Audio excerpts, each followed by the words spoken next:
O cheiro do perfume barato dele ainda estava impregnado na cama quando abri a porta do quarto de hotel. A cena parecia saída de um filme de mau gosto. Cláudia, minha esposa, enroscada em lençóis brancos, rindo de algo que o homem ao lado dela sussurrava. Eles nem perceberam minha entrada imediata. Eu, parado ali, com a pasta de couro nas mãos, carregando os papéis do divórcio que eu mesmo tinha acabado de assinar, senti o estômago se virar de um jeito que me deixou tonto. Durante anos, eu ignorei os sinais, as mensagens respondidas rápido demais, as viagens que pareciam sempre coincidir com congressos e eventos de trabalho, a frieza nos beijos dados por obrigação. Tudo estava ali na minha frente agora, nu, cru e sem a menor vergonha. O quarto 412 do Hotel Atlântico era o túmulo do que restava do nosso casamento. Rui, Cláudia sussurrou, confusa, puxando o lençol até o pescoço.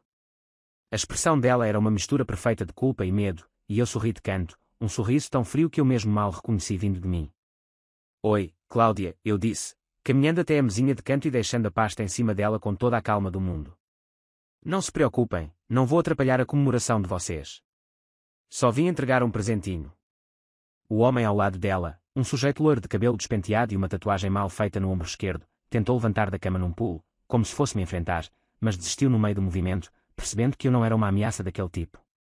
Não era ali que eu ia resolver nada com socos. Já estava resolvido no papel. Que porra é essa? Ele perguntou, a voz arrastada de quem ainda não tinha voltado completamente do que estavam fazendo. São os papéis do divórcio, respondi, mantendo a voz firme, olhando apenas para Cláudia, que tremia como uma criança pega roubando doce. Já estão assinados por mim. Falta só a sua assinatura, querida. Pode fazer com calma, mas acho que seria elegante da sua parte não me fazer-te mandar uma intimação judicial, né? Rui, por favor, não faz isso aqui. Cláudia começou a chorar, os olhos borrados de rímel, a maquiagem se desmanchando como a fachada dela tinha acabado de desmoronar para mim. Não faz o quê? Mostrar a verdade. Estragar a lua de mel de vocês, eu disse, dando 2 passos para trás, quase apreciando o desespero que tomava conta dela. Relaxa, Cláudia. Eu não vou bater em ninguém. Nem mesmo em você. Sabe porquê? Porque para mim, você já não vale nada. Ela se levantou às pressas, enrolada no lençol, tentando pegar a pasta, a boca abrindo e fechando como se tentasse formar palavras, mas eu já não ouvia mais. Virei as costas sem esperar resposta, enquanto ouvia o som abafado dela chamando meu nome, misturado com o barulho da porta batendo atrás de mim. Saí daquele hotel como quem sai de um enterro, mas pela primeira vez em muito tempo, sentindo que eu estava vivo de novo. O vento frio da noite cortava minha pele enquanto eu caminhava até o carro estacionado do outro lado da rua, sem me importar em olhar para trás. Cada passo parecia pesar 100 quilos, mas eu me obriguei a continuar andando, ignorando o buraco no peito que insistia em se abrir a cada lembrança dos últimos minutos. Liguei o motor, liguei o aquecedor e fiquei ali parado por alguns segundos, encarando o volante, sem coragem de colocar as mãos nele. Meu celular vibrava no bolso, provavelmente Cláudia, talvez tentando explicar o que não tinha explicação. Deixei o aparelho tocar até a bateria morrer. Não havia mais espaço para conversa entre nós. Só precisava de silêncio. Só precisava sair dali antes que fizesse alguma besteira que me colocasse numa cela.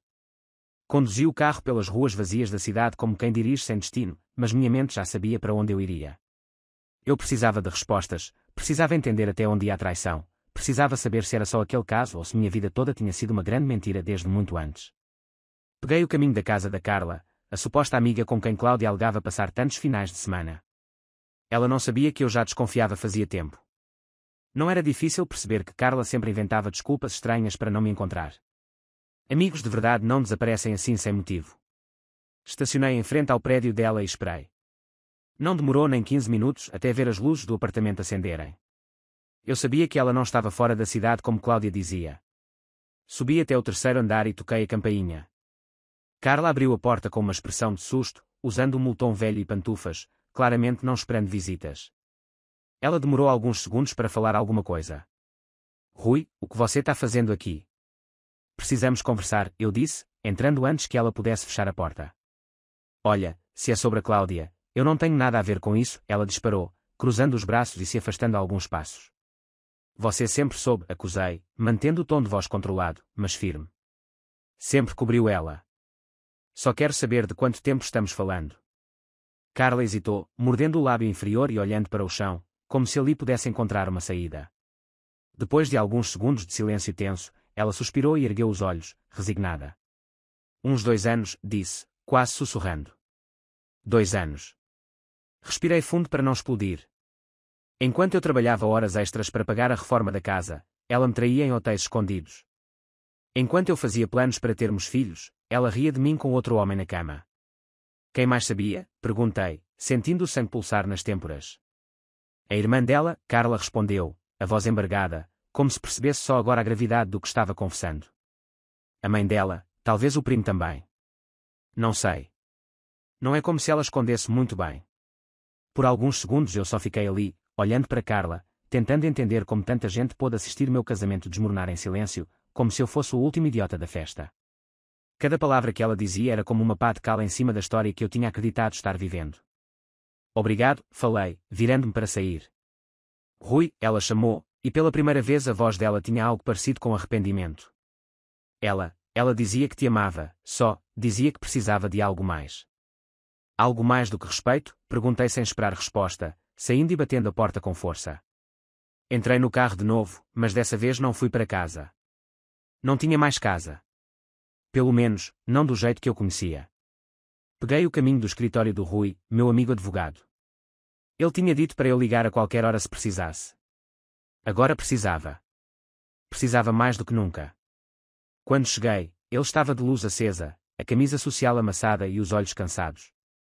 Abriu a porta com um olhar preocupado. Que foi agora, cara? Preciso que você mexa rápido. Quero a separação de bens reconhecida já. Quero congelar as contas conjuntas antes que ela saque qualquer coisa. E quero impedir ela de encostar na casa. Ele assentiu, sem fazer perguntas desnecessárias. Ela vai tentar se defender, ele disse enquanto pegava alguns papéis. Vai dizer que foi só um erro, que merece uma segunda chance. Ela não merece nada, falei, sentando na cadeira e esfregando as mãos no rosto. Durante horas, preenchemos documentos, escrevemos declarações, juntamos provas. Era madrugada quando terminamos, e eu já nem sentia mais o cansaço. Era como se meu corpo operasse só no automático. Antes de sair, Rui colocou a mão no meu ombro. Se prepara, Rui. Isso ainda vai ficar feio. Eu jato no inferno, respondi. Voltei para o carro, liguei o motor e fiquei parado, olhando o vazio da rua escura à minha frente. Pela primeira vez em anos, eu estava sozinho de verdade. Não sabia o que ia ser do amanhã, mas sabia que Cláudia não ia sair ilesa dessa. Não depois do que fez. Não depois de jogar fora tudo que eu dei sem pedir nada em troca. Eu só precisava começar a planejar o próximo passo. Passei o resto da madrugada andando de carro pelas ruas desertas sem rumo certo, como se o movimento fosse me impedir de pensar em tudo que tinha ouvido, em tudo que ainda não sabia. Cada prédio que passava parecia tão indiferente quanto as pessoas que tinham assistido minha vida ser destruída e não disseram nada. Quando o sol começou a tingir o céu de um cinza pálido, parei em frente a um café pequeno, desses que abrem cedo para atender gente que trabalha demais e dorme de menos. Entrei, pedi um café forte e fiquei sentado no canto, observando a rua pela janela suja, tentando juntar as peças do que fazer em seguida. Foi nesse momento que o telefone tocou de novo, mas não era Cláudia, era uma voz que eu não esperava ouvir. É melhor você vir até aqui, Rui, disse Patrícia, a irmã mais nova dela, com um tom de voz que me deixou imediatamente alerta. Tem coisa que você precisa saber. Fui direto para o endereço que ela passou, um apartamento modesto na periferia da cidade que eu nem sabia que ela morava. Patrícia abriu a porta com o rosto sério e olhou para os dois lados do corredor antes de me deixar entrar. Ela parecia cansada, com olheiras profundas e as mãos tremendo levemente enquanto fechava a porta atrás de mim. Sem rodeios, ela foi direto ao assunto. Eu sei que minha irmã te traiu, Rui, disse, puxando uma cadeira e se sentando na cozinha minúscula. Mas o que você não sabe é que não foi só com esse tal de Daniel. Fiquei em pé, olhando para ela, tentando entender onde queria chegar. Do que você está falando? Perguntei, tentando manter a calma. Ela teve outros, Patrícia disse, com a voz quase sem vida. Uns 3, 4, eu perdi a conta. Teve um que ela conheceu no trabalho, outro numa viagem com as amigas, outro ainda num curso de final de semana. Daniel foi só o que ela resolveu manter por mais tempo. Por que você está me contando isso agora? Perguntei, sentindo um peso diferente no peito, não mais de traição, mas de uma desilusão que parecia não ter fundo. Porque eu não aguento mais ver você sendo feito de idiota, respondeu ela, com um brilho de raiva nos olhos. E porque ela está planejando fugir com ele, vender tudo que vocês têm em sumir. Fiquei olhando para Patrícia, tentando absorver a informação. Então não era só traição, era roubo, era premeditação, era tudo arquitetado enquanto eu acreditava que podia salvar um casamento morto. Como você sabe disso? Perguntei. Ela deixou escapar num jantar, semana passada, disse Patrícia, cruzando os braços. Estava bêbada, rindo, falando que ia vender a casa, pegar o dinheiro e viver a vida dela longe de tudo isso. Achava que ninguém ia ter coragem de impedir. Sentei na cadeira oposta, tentando organizar as ideias. Rui, meu amigo advogado, já tinha dado entrada nos papéis para congelar nossas contas conjuntas, mas se ela estava planejando agir rápido, eu precisava ser mais rápido ainda. Eu consigo provas, disse Patrícia, adivinhando o que eu pensava. Tenho áudios, mensagens. Eu gravei tudo porque sabia que uma hora isso ia explodir. Por que agora? Perguntei, desconfiado. Patrícia desviou o olhar por um momento antes de responder. Porque ela tentou me envolver, disse. Queria que eu falsificasse documentos para ela. Disse que eu ia ganhar uma parte. Mas eu não sou como ela. Nunca fui. Respirei fundo, lutando contra o impulso de quebrar alguma coisa. Me manda tudo que você tiver, falei, levantando. Tudo. Áudios, mensagens, prints. Se você está falando a verdade, eu vou acabar com ela. Patrícia assentiu e pegou o celular. Em poucos minutos, recebi uma enxurrada de arquivos, cada um pior do que o outro. Cláudia falando em vender a casa pelas costas, zombando de mim, chamando nossa vida de prisão, dizendo que precisava ser livre e viver de verdade. E Daniel, rindo junto, prometendo mundos e fundos. Saí do apartamento dela com a cabeça fervendo, mas pela primeira vez com um plano claro na mente. Liguei para Rui, expliquei tudo rápido enquanto dirigia. Temos que acelerar tudo, disse. Vou para cima com tudo que tenho. Já vou preparar a petição, ele respondeu. Mas você precisa se preparar também. Isso vai virar guerra. Eu já estou em guerra, falei, encerrando a ligação. Naquela tarde, protocolei as provas no processo, pedi a separação urgente dos bens e bloqueio preventivo da venda da casa. Consegui-me eliminar antes mesmo que Cláudia soubesse que eu estava 2 passos à frente dela. Quando ela descobrisse, não haveria fuga, não haveria dinheiro, não haveria Daniel que salvasse. Não era mais sobre salvar um casamento. Era sobre salvar a mim mesmo. No dia seguinte, acordei com o telefone tocando sem parar. Era Cláudia. Ignorei. Depois veio uma enxurrada de mensagens, todas com variações entre desculpas, ameaças e promessas vazias. Não respondi a nenhuma. Estava na sala do Rui quando recebemos a notificação. Cláudia havia tentado movimentar a nossa conta conjunta pela manhã, mas encontrou tudo bloqueado por ordem judicial. Em menos de 1 hora, ela foi até o escritório de Rui, sem avisar, invadindo a recepção como se pudesse resolver no grito aquilo que já estava decidido. Eu a vi pela porta de vidro, histérica, o rosto vermelho, a voz cortando o silêncio da manhã. Rui me olhou de canto, perguntando com os olhos se queria que ele a expulsasse, mas eu apenas balancei a cabeça, indicando que a deixasse entrar. Queria ver até onde ela iria. Ela abriu a porta com violência, apontando o dedo para mim, os olhos cheios de ódio. Você enlouqueceu, Rui. Como teve coragem de fazer isso comigo? Gritou, atravessando a sala e parando a poucos metros de mim. Fiz o que precisava ser feito, respondi, mantendo a calma que a enfurecia ainda mais. Protegi o que é meu. Nosso, você quer dizer, ela cuspiu as palavras. Metade é meu, você não pode simplesmente me tirar de tudo. Você se tirou, Cláudia, falei, estendendo para ela uma cópia dos áudios e mensagens que Patrícia tinha me enviado. Essas palavras são suas. Essa traição foi sua. Essas mentiras são todas suas. Ela pegou os papéis, leu algumas linhas, jogou no chão como se pudessem desaparecer e me olhou como se eu fosse o único culpado. Eu fiz o que precisava fazer, disse, a voz trêmula. Você nunca me deu o que eu queria. O que você queria, Cláudia? Perguntei, levantando da cadeira. Mentir. Roubar. Fingir uma vida feliz enquanto fazia planos para me apunhalar pelas costas. Ela respirou fundo, cruzou os braços e me olhou com um desprezo que parecia ensaiado. Eu queria viver, Rui. Coisa que com você era impossível. Então vive, disse, caminhando até a porta e abrindo-a para ela. Mas vive com as consequências. Ela hesitou, provavelmente calculando se ainda podia reverter a situação de alguma maneira. Mas não havia mais espaço para isso. Cláudia saiu sem dizer mais nada, deixando a porta bater atrás de si. Rui fechou os olhos e respirou fundo antes de falar.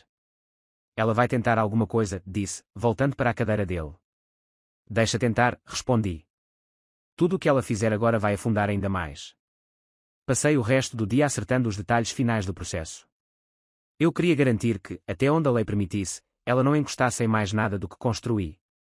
Contratei um avaliador para calcular o valor exato da casa e dos bens, e Rui já estava providenciando a divisão judicial sem acordo amigável.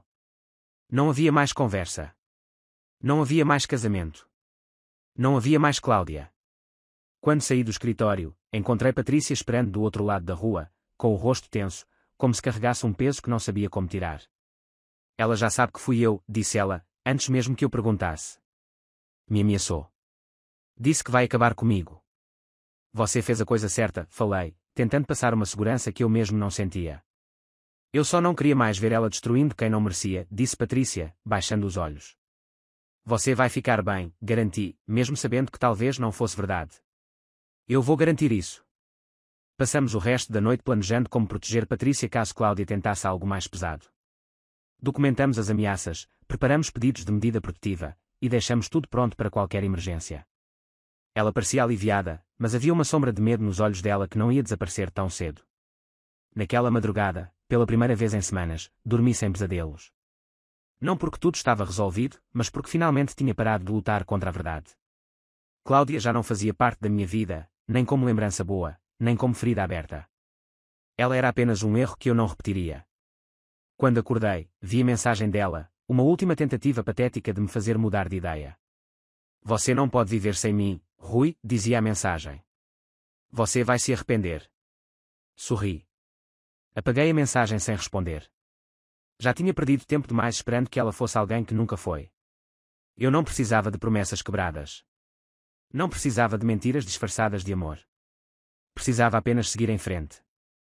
O julgamento foi marcado para uma manhã chuvosa no fim de setembro, o tipo de dia que fazia a cidade parecer ainda mais feia do que era, e enquanto eu me sentava na poltrona dura da sala de audiências, com Rui ao meu lado revisando as últimas anotações, vi Cláudia entrando com um advogado que claramente não estava preparado para o que enfrentaria.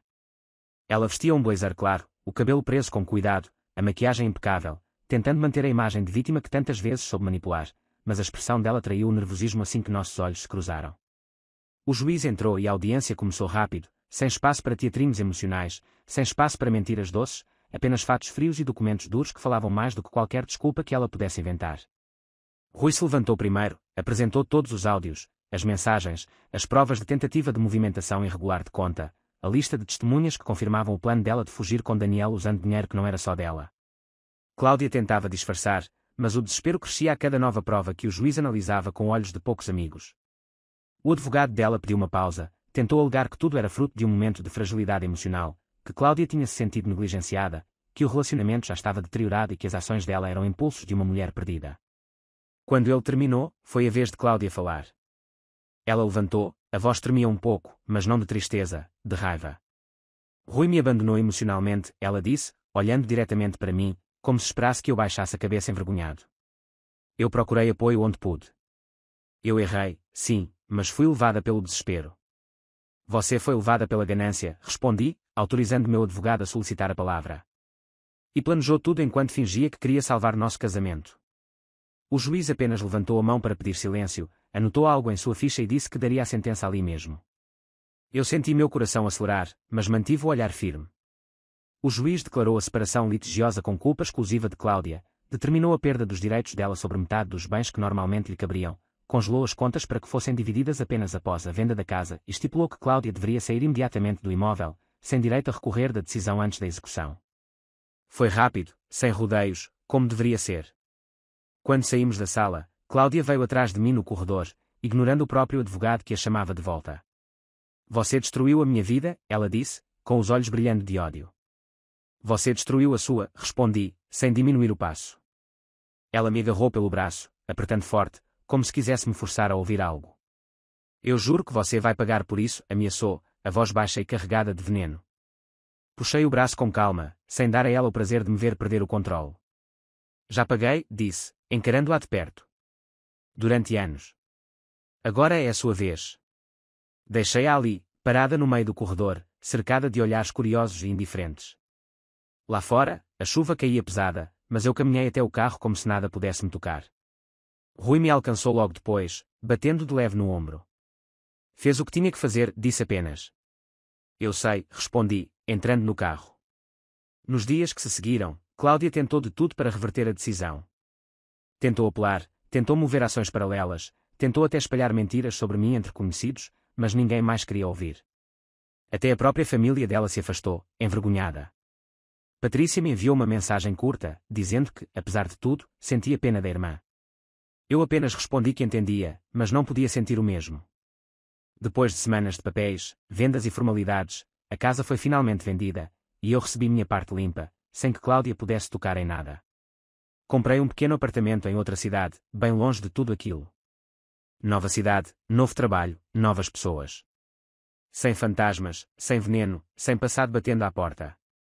Um dia, já instalado, encontrei Patrícia sentada num café, esperando por mim para entregar alguns documentos que ainda restavam no processo.